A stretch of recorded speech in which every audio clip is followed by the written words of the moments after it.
नमस्कार, मैं हूं आपके साथ प्रगति और आप देख रहे हैं टोटल टीवी। खबरों की शुरुआत करेंगे जहां मुख्यमंत्री मनोहर लाल की बीजेपी विधायकों के साथ बैठक हुई, जिसमें मुख्यमंत्री ने विधायकों की समस्याएं सुनी। साथ ही बैठक में जनसंकल्प यात्रा पर भी चर्चा की गई। बता दें कि बैठक के बाद मुख्यमंत्री ने कहा कि लोगों की समस्याओं का मौके पर ही समाधान हो रहा है। वहीं ट्रक चालकों की हड़ताल को लेकर मुख्यमंत्री का कहना था कि हड़ताल को लेकर किसी को भी भयभीत होने की जरूरत नहीं है। उन्होंने कहा कि नए कानून में अगर किसी से कोई गलती या चूक हुई है तो उसके लिए अलग से प्रावधान है, लेकिन लापरवाही पर सजा बढ़ाई गई है। उन्होंने कहा लोगों को कोई दिक्कत नहीं होने दी जाएगी।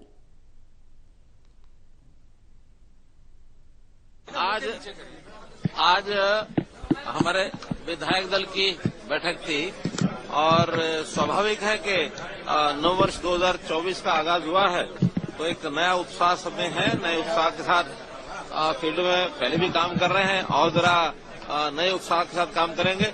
मुख्य रूप से आज जो हमारी यात्रा चल रही है, जो हमारा विकसित भारत संकल्प यात्रा, उस विकसित भारत संकल्प यात्रा में लगभग 60% गांव और वार्ड ये कवर हो गए हैं, 40% बचे हैं।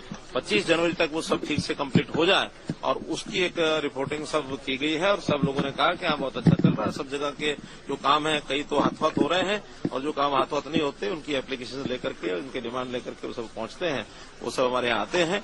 और दूसरा, हरियाणा में हमने गौ सेवा आयोग के माध्यम से जो राशि दूसरी किस्त अब भेजी जा रही है, हमने ये कहा कि सब लोगों को उन फंक्शंस में, गौ सेवा के फंक्शन, एनिमल हस्बेंड्री के जो फंक्शन है उसमें सबको उपस्थित रहना चाहिए। और एक किस्त पहले मई में भेज दी थी, दूसरी किस्त अभी जनवरी में मकर संक्रांति से तक चली जाएगी, ताकि गौशालाओं को चारा आदि खरीदने के लिए आवश्यकता जो होती है उसकी पूर्ति हो सके। और नई गौशालाओं के बारे में मैंने कहा है कि कुछ जगह जो हमारे बेसहारा पशुधन सड़कों पर घूमता है, इधर उधर कहीं खुला घूम रहा है, खेतों में नुकसान करते हैं, उनके लिए नई गौशालाएं, गांव के अंदर जमीन जहां कहीं गोचरांत की है उसको लेकर के और कुछ संस्थाएं उसमें आगे आए ताकि नई गौशालाएं खोल करके और इस विषय पर हम हरियाणा में ये सारी जो तकलीफ है लोगों की उसको दूर करें। ट्रक के लोगों की जो डिमांड है कि जो नए कानून में एक प्रावधान किया गया है उसके कारण से जो पैनिक है वो नहीं रखना चाहिए।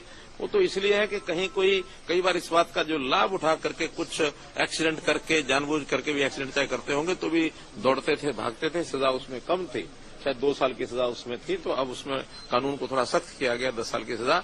इसका ये अर्थ नहीं है कि अगर कोई किसी से गलती हो गई, चूक हो गई है तो उसमें प्रावधान उसमें नहीं होगा, उसमें प्रावधान उसके भी होंगे।